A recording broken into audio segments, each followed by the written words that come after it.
Hey, welcome to the Keep It Real AF podcast. I'm Amy, and I started this podcast because I missed my friends. Life in your 50s isn't always easy, and it can feel like you're doing it all on your own, but you're not. We're here to talk about the things that matter and maybe even have a laugh along the way. My vote, we start with skincare. I cannot wait to tell you guys about this amazing new product line I just found. Meanwhile, I'm just over here trying to figure out my next career move and how to find a man. Priorities, right? Yep, this is what we're about, keeping it real. A little friend time makes everything better. So glad you're here. Can't wait to hang out. So we're back with another Keep It Real AF talk. And it's been a minute, but if this is your first time joining, welcome. We're so glad that you're here. We have a bunch of other podcast episodes we want you to go listen to, but you found your home if you are in your 50s, you're a mom, and you are doing life. So we talk real talk about what that's like and hopefully have our friends and community just feel like there's a place you can connect and people can relate to some of the things we go through being almost empty nesters and being in this other chapter in life. So I'm so happy to be back. We're missing Stephanie. And we keep trying to get our crew here together, and it's been tough with just life. So we're rolling without her, but we miss you, Stef, and we can't wait for you to be back. But I know, but it's so good to see you. And even though we live miles apart, it's still hard for us to connect. But let's catch up a little bit. How's life? And give listeners just a few minutes to get back in, like, kind of in the know on what's going on with you. It has definitely been a minute. It's almost like we took the summer off because we just had so many things going on. All three of us had kids going to college, so that was an adjustment. My business is set to open this coming Monday, and the grand opening will be on Friday. So it's been great. It has been a lot. It's been like drinking through a fire hose, just getting everything ready. But I am super excited for this next chapter of my life. And so other than that, Awesome. spilling any tea on the love life, nothing going on because I've been so busy and really haven't had the opportunity to concentrate on any men. So yeah, so I'm still single, ready to mingle, I can find time. Yeah. I mean, at a minimum, hopefully our community might make some suggestions and have some ideas for that for you. Maybe we'll do a little bit of Keep It Real AF blind dates. Who knows? So, but I feel you too. Like, it's been with all the kids, just school, 2 in college, 1 a senior, all the stuff that comes with that. But it's been like, it's all good, but there's been like more stress. Like I feel like sometimes what people with kids in college sometimes aren't talking about is how that process that we go through as moms, that separation. Yours being a freshman, I have a junior and a freshman.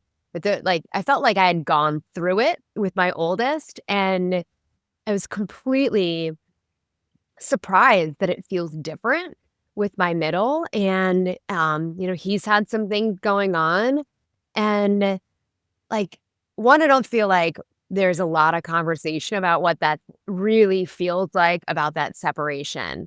I mean, I feel like a lot of times if you're on social media or whatever, you're talking about it, people immediately jump to, oh, well, it's great you'll see, it's great on the other side once you get used to it. And of course it is.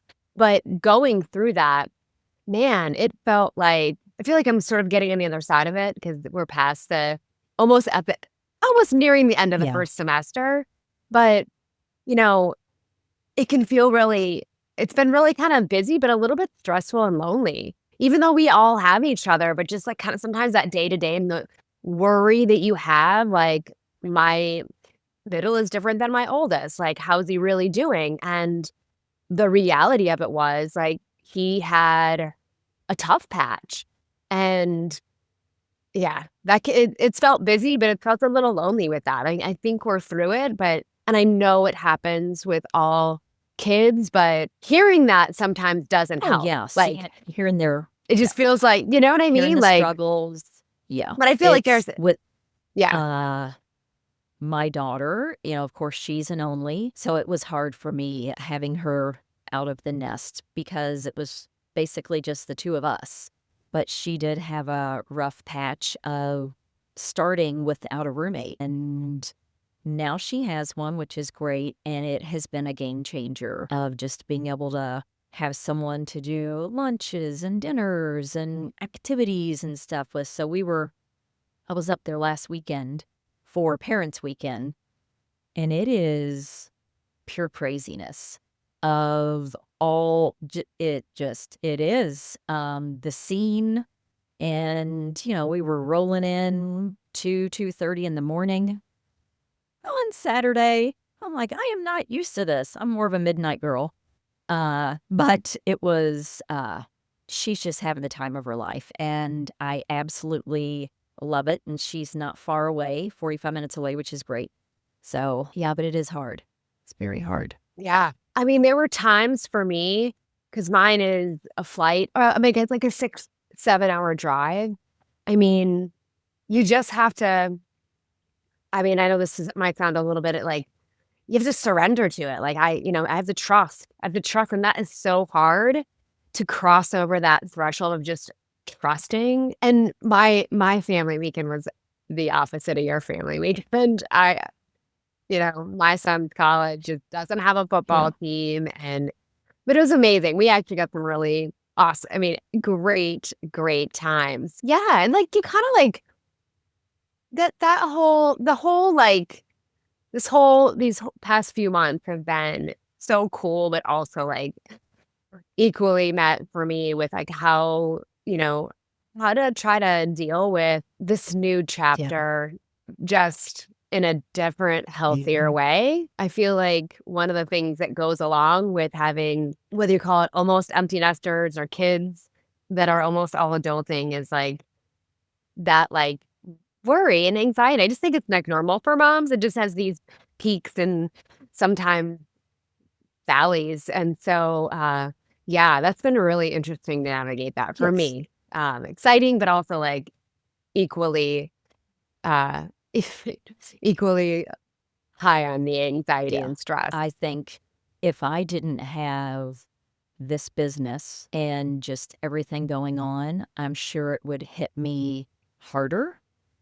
And on top of just like the business, it was a crazy summer and fall. And, my mom passing a couple months ago in the midst of the business, and with getting Ava off to school, it was a lot that really hit within Yeah. a couple weeks. So it was a lot, but we are over that hump now, Yeah.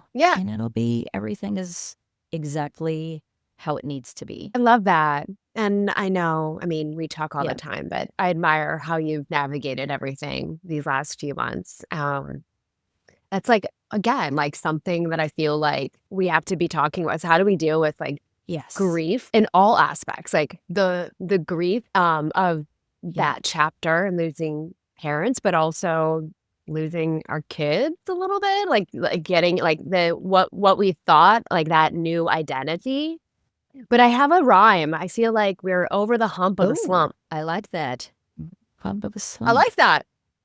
So for me, and 'cause I feel like I have these like bright eyes and fresh perspective, but like I look back and I think, especially over these last few months, I don't know if you can relate, but for me, when I deal with stress and anxiety, because I pour myself into work too, especially with healthy AF snacks and just that whole it's been busy, which is a good thing. But for me, when I'm tired, stressed, and anxious, like I didn't realize how much I was coping with like with my Yeah. food, and just so hard to fit in the habits that I know are good for me. And I was thinking that I was doing them enough, But I really wasn't. Like, I've been saying to people, I have this healthy AF snack line, but I'm the most unhealthy AF I've ever had. But I literally I did a few things over the past 30 days, and I feel so good. I'm over like the hump of the slump, and I didn't realize how badly I needed to get it together. I mean, just little things, but the just how that adds up. Like all like little things. Like even if it's just literally like skipping the walk that I know is good for me, or grabbing things that are just easy but not healthy. And just like day after day, like it all adds up. And like, man, I was in a slump. Like, feel like this like great cloud. I didn't realize now that I've got all that done. I got like 40 days of being consistent with some of the basics, with a few tweaks, but with the basics that are really like, woof, kind of feel like breaking through a little bit and have feel so clear. And I just feel like a little bit better. I feel like a little more in control of how I can deal. It's not like the stuff has gone away, but like a little more control on how I can deal with and manage some of that stress So and what were some of the anxiety. things that you did? Because I need a reset because I have been really bad. Thank God for your healthy AF snacks the cookies and stuff that it keeps me from grabbing other things. But from an exercise standpoint, I've gone downhill and traveling quite a bit. Just haven't eaten as healthy as I should be. So I've gained like 3 pounds back. So since we last talked, instead of 5.3 now. So I do need a reset. Well, and people need like no matter like what like some people might hear them be like, oh my God, that's really but relatively speaking, you're a small person. Like, Tiny. you know, it's Yeah. all relative, right? And it's so personal. It's just how you feel. You know what I mean? Mhm. Like sometimes those 2 pounds make things that you're wearing feel tighter, and then everything else just kind of just feels ick. And you know what? I'm like, this is the stuff that's driving me crazy sometimes on the internet or social media. It's like there isn't a hack. There really isn't. It's like finding ways though to be consistent with the basics is I feel like where sometimes there's a little bit of like aha or some ideas. So I'm doing the same stuff, but I feel like they're so basic and simple that it allowed me to do them like repeatedly. And once you start executing on some simple habits that you can find, you can do like whatever you can do. And so, I mean, for me, it's like we're all hearing some of these same things of the way that I've done. Like, I feel like I've done them. It's a prescription that works for me. I try to do like keeping simple. I have this saying like 10% of the effort, 90% of the results. Like, what can I do that I can actually execute? And like for me, if I just committed to doing one exercise, not 10 minutes, like one exercise a day. So sometimes I couldn't even make it to the gym. So I have a pair of dumbbells. So I did one exercise, but like every day. But the nutrition side for me was really about protein. And I know everyone hears about protein, but I mean, for me, I just found myself in a situation where I had little time to meal prep. And so I just had to really be smart. I made sure I actually was tracking for a little while, not every day, but tracking my protein because we all think we're getting enough. And whatever that enough is for people who are listening, women in their 50s have to be eating protein first. Like you have the timing and the sequence, you have to eat protein first. And it has to be animal protein. Because if you're not eating animal protein, there's no way you're getting enough protein. So I just got into the habit of making 50-gram protein bowl and making sure they were high volume. So if I showed you pictures, they would be massive and may take 10 minutes to make. I would use ground chicken, which is neutral, bison or lean ground beef. And I microwave all my favorites, like a cauliflower rice, a broccoli, and I'd scramble an egg in there. So I'd make these stir fries with some coconut aminos. I mean, the bowl was like bigger than my head. but it would fill me up. Like I have to be full. And like, then I could just fill in the gaps. So I'd have it to eat at lunch and I couldn't even eat it all. I'd eat it like so having like going all in on one meal and just making sure I had one meal that was super high in protein and then filling in the gaps around that, but making sure I knew, because there were some days where like I probably only had 40 grams of protein. And then no wonder why I'm starving at night or in the afternoon, I feel like crap. And I stop eating after dinner. I close the eating window. So I'm not technically intermittent fasting, but I'm stopped. I just made sure because I usually would just reach for a snack. And I haven't been drinking over the last month, which is a game changer. So my worry brain at night that was waking me up has been turned off. And that's the best thing. Not to mention like, I'm like psyched my jeans are fitting the way I That is want, great. but yeah. So just simple Can't say a thing things about that, Lincoln because that is, I love my white wine and my seltzers but I'm a social drinker. I'm not, popping things at home alone or anything, but it's never, too excessive. But, yeah, I think it's like a personal thing. Like for me, that's like, it's like it correlates with wanting to snack and eat more. And I do, I'm pretty passionate about like understanding what alcohol does to, for weight loss and most importantly, like anxiety. And so for me, it literally didn't even take like a little bit of wine and it would be like, it would affect me. So for me, my worry brain shut off and I'm loving it. And everything else, all the other benefits just sort of make me feel like I'm over the hump of the slump. that's awesome. So it feels better. So, yeah, everything else okay? Good, going all right? Anything else Everything, that's is good? good. So just a matter of, a week till the grand opening and looking forward to, on another podcast kind of talking about aging parents and some things to do and how to prepare. And I think that would be as we're getting older, just things that Well, I know you've I've lived that lived it. too, like with your Yes, mom and just things yeah, for people to think I about. know that's hard. Because 10,000 people turn 65 every day. Like the whole baby boomers, it hasn't even hit yet. So it's great to be in the industry to be able to make a difference and help people, Yeah, live gracefully and thrive in their home versus going into assisted living but facility. it's so cool just to see this Yes. journey for you.